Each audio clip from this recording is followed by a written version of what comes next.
vous arrêter. Je crois aux forces de l'esprit. Bonsoir et bienvenue, vous êtes au bon endroit, au bon moment, pendant le 20h sur François Corse via Stella, évidemment. Dans un article publié par le supplément de la Repubblica et relayé par Courrier International, la fin des vele à Naples. Les vele sont ces immeubles en forme de voile, symbole de l'emprise de la mafia et de la désolation urbaine napolitaine.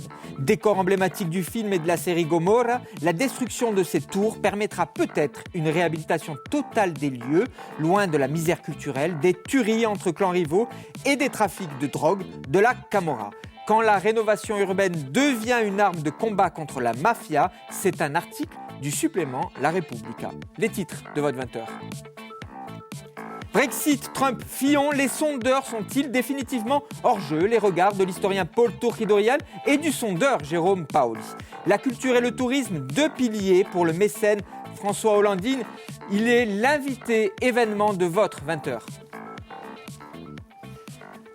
Bonsoir mon cher François. Bonsoir. Je vous en prie, installez-vous. Merci. Vous publiez aux éditions Colonne deux ouvrages réunis dans un coffret. Les deux ouvrages sont ici.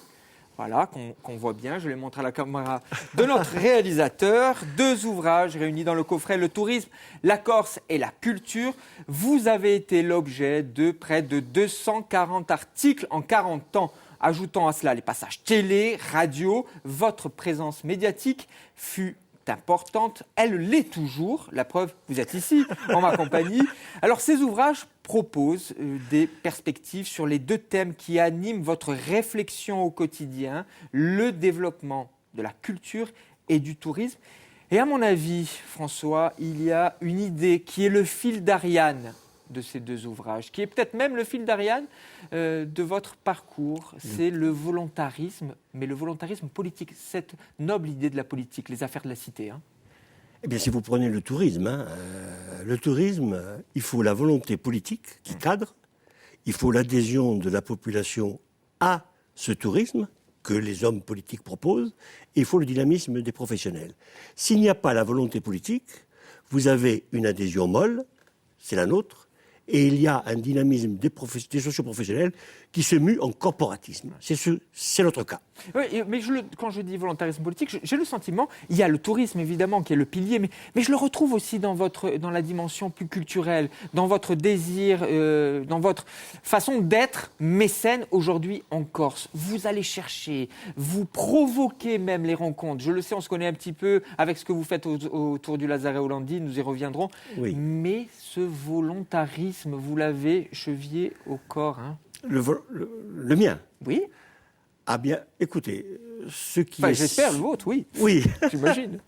Il y a un événement majeur dans ma vie et qui explique ce volontarisme, c'est la célébration du centenaire de l'entreprise de Landini, 1990. On revient sur les 100 ans de l'entreprise. Les 100 ans. Il n'y a qu'une mémoire, celle de mon père. Rien d'autre. La mémoire de mon père, la mémoire extraordinaire qui a donné lieu ensuite à un livre qu'on a fait ensemble avec le musée, mais que la mémoire. Et donc je me suis dit, à ce moment-là, 1990, de 93 à 98, je me suis dit, je vais illustrer cette histoire de l'entreprise sur les 100 ans qu'elle a vécu, je vais les illustrer par deux histoires parallèles, puisqu'elle n'a pas d'objet. Les cars, les camions, les voitures, les objets publicitaires, les brochures, tout ça, ça n'existe pratiquement pas. Eh bien, par deux histoires parallèles, l'histoire des affiches touristiques, 100 ans d'affiches touristiques, et l'histoire des tableaux sur la Corse, de peintres corses ou de peintres qui peignent la Corse. Et puis, je me retrouve donc en 98, je me retrouve avec 200 affiches touristiques, avec 110 tableaux de peintres sur la Corse. Qu'est-ce que je vais faire de ça? En 98, je viens d'avoir le Lazaret. Je vais les mettre dans les cellules du Lazaret? Oui, mais alors je fais de ce Lazaret un musée, à savoir un musée qui a des expositions permanentes. Non. L'occasion m'est donnée de donner les 200 affiches au musée de la Corse, de donner les 110 tableaux au Palais Fèche, et ça a été des dons d'instinct. Je ne les ai pas pensés. Ah, mais c'est ça, vous dites instinct d'ailleurs, c'est ça qui est intéressant dans les deux ouvrages, dans les articles que l'on peut redécouvrir sur ce volontarisme d'ailleurs, justement, c'est que vous jouez, vous provoquez les choses aussi à l'instinct. C'est vraiment frappant ça. Ah, écoutez, Philippe Costamagne ne me contredira pas. Conservateur du Palais Fèche. Le conservateur, on a une discussion entre vous et moi, entre lui et moi, et puis il me dit tout d'un coup, je vais rouvrir le musée Fèche, je vais le rouvrir et je vais y exposer en exposition permanente les peintres que nous avons de la Corse. À l'instant même où il me dit exposition permanente, à l'instant même, je lui dis, mes peintures sont les vôtres. 110 peintures qui sont données sur ce mot-là, exposition permanente. Même chose pour les affiches. C'est Paul-Antoine Luciani qui me dit « Mais tes affiches, il faut les mettre au musée. » Et là-bas, je suis accueilli par Jean-Marc Lodivez comme si j'étais un prince qui faisait un don extraordinaire. Je croyais ne donner rien. Il me dit « Mais vous me donnez tout. » Alors, Paul-Antoine Luciani, premier adjoint de l'ancienne mandature à la ville d'Ajaccio, et Olivès, qui était aussi conservateur du Palais Fèche avant Philippe Costamagne. Justement, et du musée de la Corse. Et du musée de la Corse, aujourd'hui, du musée de la Corse. Non, aujourd'hui, la maison Bonaparte, pardon. Et du musée de la Corse auparavant. Vous faites bien de le mentionner, c'est important. Il y a quelque chose aussi qui transpire de ces ouvrages et de notre conversation, François. C'est cette idée de trace. La trace qu'il faut laisser. Je ne sais plus de qui. Dans les livres, dans le tome 2, il y a une phrase, je crois qu'elle est de Faulkner, disant vous ne le savez peut-être pas, mais l'homme est mortel. L'homme est mortel, et sa seule manière de s'immortaliser, c'est de laisser une trace. Mais 1000 manières de laisser des traces. La femme qui a son enfant, voilà une trace. Un artiste qui crée une œuvre, voilà une trace. Eh bien moi, ma trace, ça a été les sondages, les livres, les sondages publiés, les livres publiés, les objets collectionnés et donnés. Et maintenant, il me reste le Lazaret Landine, justement. Juste pour évoquer encore cette idée d'immortalité, c'est Jean-Jacques Colonna d'Istria qui le dit dans l'ouvrage. Oui, tous immortels. Point d'interrogation. Tous immortels, point d'interrogation, exactement. Il revient sur cette idée-là. Le Lazaret aux Landines, vous l'avez ouvert au public. C'est un lieu central aujourd'hui de la vie culturelle en Corse, de la vie culturelle insulaire. Vous en avez fait un espace de débat, de réflexion, d'échange, autour de la philosophie aussi. Vous avez permis que des philosophes rencontrent des citoyens dans des conversations, dans des rencontres. Quel souhait pour l'avenir sur ce lieu unique en Corse? Un don, une vente, que voulez-vous, vous, François Hollandine? Philosophe, savant et musique, le jazz. Musique, oui, bien sûr. Ouais, surtout, Jazz et Nayash, on est dans le top 10. Ouais, top 10 mais la philosophie, il y a un côté, c'était pas gagné d'avance. Michel Serres m'a dit, des endroits comme le vôtre, il y en a 3 en France. 3. Il m'a dit lesquels, je ne sais plus. Que voulez-vous faire aujourd'hui de ce lieu? Donc, si je n'arrive à rien en faire, je le vends. Simple. Je me suis fié à cette idée. Si je le donne à une collectivité, soit la région, soit la commune d'Ajaccio. J'ai une préférence pour l'un des deux, je ne dirai pas lequel, mais c'est à condition d'assurer le futur. Le futur, c'est pas quand je suis là. Ce n'est pas quand mon épouse est là, Marie-Jeanne.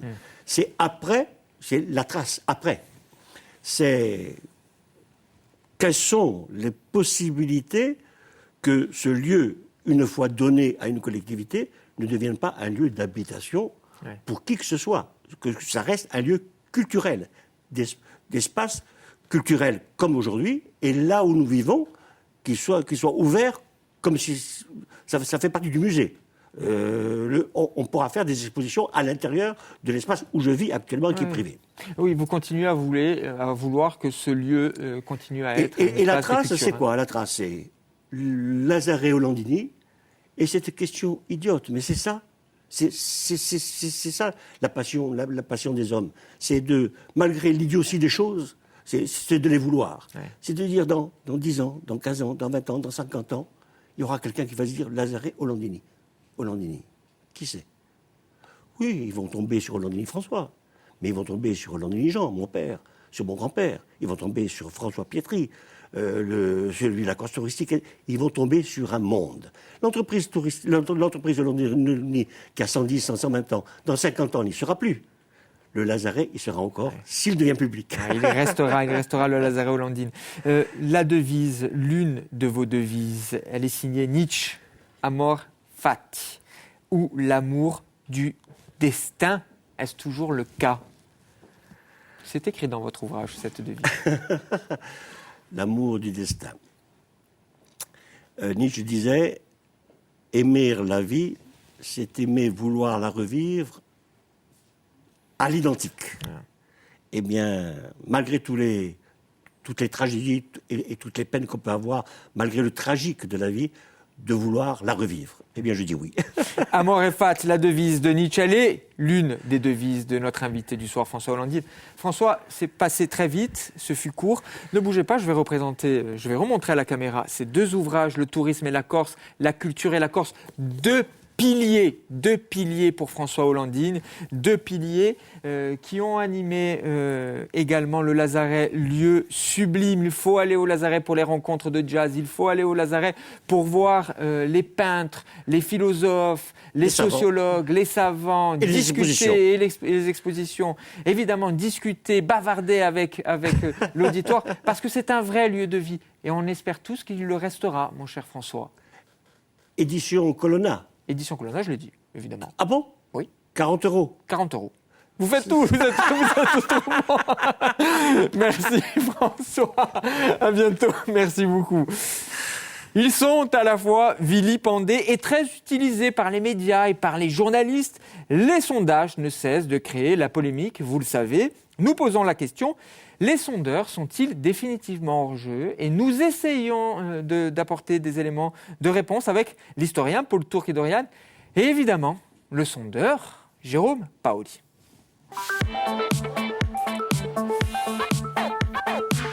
Bonsoir à vous deux.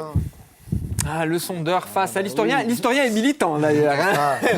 Nous disons toute la transparence dans cette émission jusqu'au bout. Alors, l'historien, je l'ai dit, Paul Tourkidorian, vous connaissez, il revient souvent. C'est un régulier, un pilier de Pendant le 20h. Jérôme, c'est la deuxième fois que vous êtes ici. On va vous voir très régulièrement, évidemment. Mais je vais commencer par vous parce que la parole est à la défense. Vous n'avez pas vu venir. Alors quand je dis vous, c'est générique. Vous représentez la profession. Le sondeur. Vous n'avez pas vu venir le Brexit, ni l'élection de Trump, ni la domination de Fillon. Et il y a quelque temps, l'élection des nationalistes à l'Assemblée de Corse. Et là, vous allez me dire, mais non, Philippe, je l'ai vu venir. Peut-être même Marc Angel, il y a quelque temps, à la ville d'Ajaccio. Êtes-vous définitivement hors jeu, mon cher Jérôme? J'allais dire pas du tout. Les affaires continuent. Plus que jamais. Si je voulais faire une petite plaisanterie rapide. Non, vous parliez de Fillon depuis quelques jours avant les primaires. Tous les sondeurs ont montré qu'il y avait une dynamique qui était en train de se créer, que les mouvements bougeaient et qu'il allait se passer quelque chose. Donc ça a été mesuré. Vous parlez des États-Unis. Sur les élections aux États-Unis, quand on prend les résultats, on s'aperçoit par exemple qu'Hillary Clinton a fait beaucoup plus de voix que Trump. Donc, quand on fait des sondages et qu'on interroge les gens, les intentions de vote, par exemple sur les États-Unis, ils allaient naturellement vers Clinton. Alors après, le problème de fond, c'est quoi? C'est qu'aujourd'hui, les gens, et même le monde politique, ou les observateurs, prennent les résultats d'un sondage comme le résultat d'une élection. Ce qui n'est absolument pas le cas. Un sondage, ça mesure des tendances. Ces tendances, elles bougent, elles évoluent. Il y a des campagnes électorales qui font aussi changer justement les opinions. Et parce que sinon, on ne ferait pas de campagne électorale. On prendrait un sondage, on dirait c'est Juppé qui est président, qui est en tête, donc il est président de la République.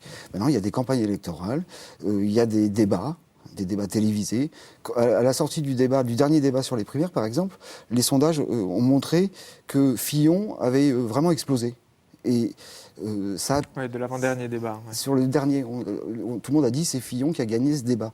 Et bien ça s'est répercuté après au moment de l'élection. Mais c'est pas les sondeurs qui votent. Oui, et puis le Donc il ne sondage. faut pas confondre les choses. Ouais, c'est une expression que vous utilisez, les sondeurs, c'est un instantané, hein, C'est une photographie. à un moment donné. Les sondages ne se trompent jamais car ils n'ont pas vocation à prédire. Ces mots sont de Laurence Parisot, qui avait un institut de sondage également. Alors, La Paul guerre. Non, moi, je me pose la question de l'utilité du sondage. En même temps, c'est une... Vous me la posez en fait, Je la vous pose à autres tout le qui monde. commentez qui Commentons commentons l'actualité. Commentons l'actualité. Non, je me pose réellement la question de l'utilité, parce que le sondage, qui est un outil de probabilité, de mathématiques, en tout cas, de psychologie, un peu de psychologie sociale, etc., statistique en tout cas. C'est pas pareil, les probabilités, les statistiques. Voilà, non, mais je reviens à ce que je disais. Sur les statistiques, moi j'ai l'impression que c'est surtout un outil à dire est-ce que le verre est à moitié plein, est-ce que le verre est à moitié vide. C'est-à-dire que selon où on se positionne, on peut faire dire aux chiffres, bon, c'est un lieu commun de le dire, mais on fait dire aux chiffres ce qu'ils veulent. Et j'ai l'impression que plus que de questionner l'opinion publique, et là aussi on pourrait approfondir parce que je ne pense pas qu'il y ait une opinion publique globale, il y a des opinions individuelles agrégées. Donc le sondage, c'est effectivement un instantané, mais qui sert celui qui l'utilise. C'est-à-dire que, voilà... non, mais les sondages, si vous voulez, les sondages qui sont faits... la problématique qu'il y a, c'est que quand vous prenez un sondage avant une élection présidentielle, par exemple, si ce sondage-là était le résultat de la présidentielle, c'est qu'il y aurait un vrai problème. Bien sûr, mais moi, la question que je me pose, c'est finalement... Par contre, pourquoi... Alors la question, l'utilité. c'est pourquoi on fait un sondage 2 ans avant. C'est ça la question. Et pourquoi on en fait un an avant, 6 mois après.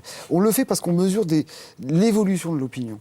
Et on mesure pas, on ne cherche pas à prédire à chaque fois le résultat de l'élection ou des élections en général. Ce qu'on regarde, c'est des tendances qu'on mesure. Donc on s'aperçoit que, par exemple sur la primaire, c'est devenu très vite un vote anti-Sarkozy. Bon, mais ça s'est mesuré parce que c'était pas uniquement pour qui allez-vous voter. Il y a des questions complémentaires. Voilà, donc les sondages, ils servent à ça. Ils servent à mesurer des opinions, des évolutions d'opinion. Et Parisot le disait très bien, on n'est pas des prédicteurs, on n'est pas là pour dire tu vas faire tant le 12. Moi, la présidentielle en mai 2017, je ne connais pas le résultat. Non, bien heureusement. Et même si je fais un sondage, et si on fait... Mais justement, moi, ce que je pense plutôt, c'est que ça peut être évidemment, dans le meilleur des cas, un outil d'analyse politique, un outil de science politique. Mais c'est un outil d'analyse politique. Mais ce qu'on en a fait, ce que les instituts de sondage en ont fait, c'est de la quantophrénie. C'est-à-dire qu'on veut mesurer tout le temps pour donner une opinion, une tendance. Et j'ai l'impression que plus que de mesurer cette tendance, cette opinion publique, quelque part, on participe de la fabriquer. Parce qu'on le sait très bien, quand on donne la gagne à quelqu'un, on joue en sa faveur. Et pas toujours. Souvent, c'est le cas. Et j'ai l'impression... J'ai vraiment l'impression que ça reste encore une fois plus un outil de communication des politiques ou en tout cas des grands publicitaires que sont souvent aussi les politiques. Et puis que derrière, j'ai un peu de mal à voir vraiment l'utilité. Puis on le voit sur Trump. On parlait des électeurs. Là aussi, la posture est importante. Vous parliez des électeurs, du nombre d'électeurs. Mais est-ce que ce sont les électeurs qui votent pour le président américain, les grands électeurs? Il y a un problème. C'est une élection qui est très particulière, l'élection américaine. Les sondeurs aux États-Unis ne travaillent pas de la même façon que les sondeurs en France. Alors, si on évoque la Corse, vous êtes à la tête d'un institut de sondage, vous travaillez beaucoup d'ailleurs avec notre chaîne, vous avez travaillé pour les précédentes élections, notamment pour les élections territoriales. Est-ce que c'est difficile, plus difficile d'ailleurs, Jérôme, de sonder en Corse qu'ailleurs? Je pense que c'est plus difficile. Je pense que c'est plus difficile parce que j'allais dire qu'il y a des comportements qui sont difficiles à mesurer, globalement. C'est quoi? C'est la proximité, la promiscuité qui fait qu'aussi on n'ose pas dire... Alors, on va pas... La méthodologie, je suppose que c'est au téléphone, c'est toujours... Globalement, c'est utile pour le téléspectateur. C'est toujours la même méthodologie. C'est ce qu'on appelle la méthode des quotas. Donc les quotas, c'est une représentation de la population qui est collée à l'image que fait l'INSEE, donc où il y a tant de personnes qui ont entre 25 et 35 ans, tant de personnes qui ont entre 35 et 45. Donc ça représente par tranche d'âge, par catégorie socio-professionnelle, par lieu géographique, etc., etc. Alors, est-ce que c'est plus difficile en Corse? Vraiment? Vous le ressentez? On sent que c'est difficile d'avoir les bons chiffres. Mais comme c'est pas le but du jeu, c'est pas très grave, parce que sur le fond, les tendances qu'on mesure, sauf cas exceptionnels, qui souvent ont une explication très précise, sont mesurées. Si on prend la dernière territoriale, par exemple, où effectivement, dans les sondages qu'on avait réalisés, Paul Jacob était arrivé avait obtenu un score meilleur que celui qui avait été prédit, mais la tendance globale qui montrait qu'il y avait une vraie dynamique nationaliste, elle avait été mesurée, que la gauche, globalement, la masse qu'on avait mesurée à la gauche, était identique. Alors après, il y en a eu un peu plus pour Bouki, un peu moins pour Bouki, un peu plus pour Jacob, machin. Mais la masse globale était présente. Donc, j'allais dire, on arrive quand même à mesurer Et c'est pour ça que les tendances. Effectivement. Mais ça ne mesure que ça. Je reviens sur ce que je disais précédemment. Pour moi, c'est un bon outil, mais a posteriori. C'est-à-dire c'est un outil d'analyse de fluctuations, justement, politique ou de l'opinion publique, on dira, hein, pour schématiser. Mais je pense que les sortir avant un scrutin, comme on le fait systématiquement maintenant pour tout, les sondages, l'homme préféré des Corses, l'homme politique préféré des Corses. C'est un de vos sondages, de vos enquêtes préférées. Nous en avons c'est une débattu enquête d'ailleurs. préférée qui revient souvent. et quelque part, on se demande où est la portée. Est-ce qu'on n'est pas plutôt dans ce que je disais tout à l'heure, c'est-à-dire plus dans la communication que dans réellement l'outil statistique qui va Mais c'est permettre... intéressant de mesurer ça. Alors, la personnalité politique préférée, c'est un peu le Je suis sondage. absolument d'accord avec Non, le mais- résultat. Hein. On l'imagine. alors, ça, c'est Qui est qui ça, a c'est très gagné intéressant. On va répéter, non, parce on va Oui, voilà. recontextualiser. Ouais. Qui est sorti vainqueur de cette Gilles enquête Siméon. Gilles Siméon. Mais J'ai pas été sondé. c'est très intéressant ce que vous dites. C'est que, en général, quand les sondages sont favorables aux hommes politiques, ils trouvent que c'est un outil absolu et qu'il est merveilleux. En revanche, dès que c'est défavorable, on devient les méchants Voilà. qui veulent déstabiliser, Absolument. on est évidemment manipulé, Bien sûr. puisqu'on déstabilise le...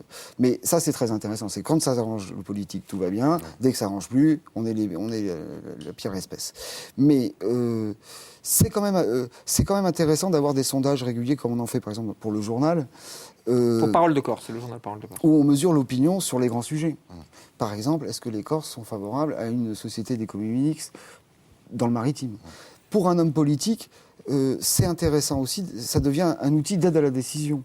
Oui, Parce que mais les c'est là sondages... où c'est dangereux aussi. Mais parce non, que vous non. interrogez par exemple 800 personnes, dont Mais si on est 400 dans le représentatif. rural. Mais qu'est-ce qui est représentatif de quoi? C'est ça De la le population. Le problème, C'est le principe. c'est celui-là. C'est le principe. C'est Moi, pas un problème parce que c'est très... Après, Alors là, pour le coup, c'est problème très moderne qui se mathématique rajoute aussi. et c'est très rationnel. Voilà, mais C'est très rationnel. Souvent, les décisions Mais humaines ce ne qui est sont pas intéressant, rationnelles. c'est après l'homme politique, il a deux attitudes par rapport au résultat d'un sondage sur une thématique. C'est l'opinion est avec moi ou il est contre. Après, je décide. Et l'homme politique, il est là pour décider. On a un exemple absolu qui est Mitterrand. L'opinion ne voulait pas la suppression de la peine de mort. Ouais. Donc il aurait pu dire, il avait cette information. Bien sûr. Et le sondage le donnait. Et cette information-là, elle était très importante. 80, ouais. Qu'est-ce qu'il fait? On est un homme politique, on a deux actions possibles face à ça. C'est dire l'opinion veut pas, je bouge pas, et pas de vague. Et puis après, je suis un homme politique différent. Et je dis, ben moi, ma conviction, c'est que même si c'est contre l'opinion, j'y vais quand même. Mais ça reste un outil. Et c'est pas le sondage qui doit piloter la décision politique. L'homme politique, il est suffisamment intelligent, grand, éduqué pour prendre ses décisions. Par contre, qu'il ait des outils d'analyse, des informations, c'est un outil d'aide à la décision comme il y en a tant d'autres. Oui, c'est un outil d'aide à la décision. En l'occurrence, là, pour François Mitterrand, on va rappeler tout de même que plus de 70%, je crois, si mes souvenirs sont bons, plus de 70% étaient favorables à la peine de mort. Bien Et sûr. il est allé complètement à compte courant Avec Robert Badinter. de l'opinion publique sur cette question-là. Mais la question étant, alors, du coup, qui commande les sondages? Est-ce que c'est un cas de conscience? Tiens, il nous reste quelques secondes. La personne qui va vous commander des sondages, c'est la transparence absolue? Allez, trahissez un petit peu les coulisses. C'est-à-dire Je ne sais pas si on vous demande sur une aide à la décision, justement, Non, mais sur l'économie mixte, le de quoi syndicat vivent les d'économie sociétés de mixte. sondage? Voilà. C'est quoi l'économie d'une société de sondage? C'est la tautologie, Vous c'est ça. avez, non, mais on se- c'est très simple. Hein. Vous avez Très rapidement, parce qu'on a des chronos la après, face visible de l'iceberg, que sont les sondages publiés au moment des élections. Donc là, c'est médiatisé. Ça, ce sont les médias qui vous les demandent. C'est souvent les médias, et c'est souvent de l'échange d'ailleurs. Et ça permet de valoriser les marques. Donc vous avez BVA, Opinionway, enfin vous avez... Très vision. Mais après, vous avez des sociétés qui commandent des sondages et des cabinets ministériels. C'est des commandes pour avoir des informations, Ouais. justement. Nicolas Sarkozy, président de la République, paraît-il, gouverner avec les sondeurs. Mais c'est pire que ça. Au niveau gouvernemental, il y a un service qui s'appelle le service d'information du D'accord. gouvernement, Donc, qui commande régulièrement des sondages C'est sur de la tous les démocratie sujets. d'opinion. Ils ont besoin d'informations. C'est ce qu'on disait tout à l'heure. C'est des besoins d'informations. 40 secondes, c'est la règle de l'émission. On va pour reposer la question. Les sondeurs sont-ils définitivement hors jeu? Paul, c'est avec vous que je commence. Je pense que selon l'endroit où on se place pour aborder le sondage, effectivement, ils sont hors jeu parce que, on le disait très justement, ils ne sont pas là pour prédire l'avenir. Ils, à l'instant T, prennent une photographie X de quelque chose qui est en train de bouger.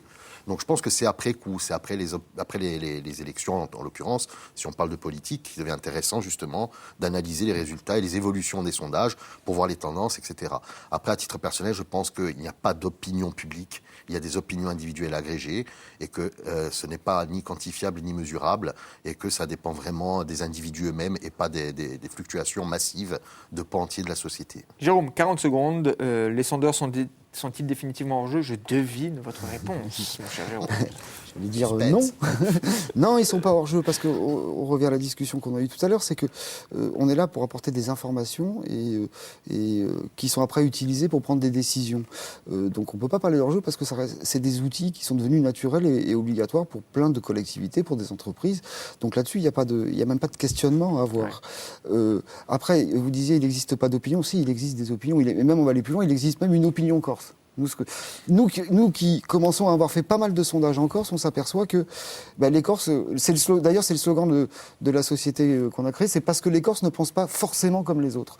Parce qu'on s'aperçoit qu'il y a un différentiel, quelquefois, sur des grands sujets, entre l'opinion corse et l'opinion nationale. Ce sera le sujet d'un prochain débat. Existe-t-il une opinion publique corse? Merci beaucoup à tous les deux d'avoir débattu sur ce sujet passionné et passionnant. Vous pouvez réagir évidemment sur hashtag PLH20, PL20H, sur tous les réseaux sociaux.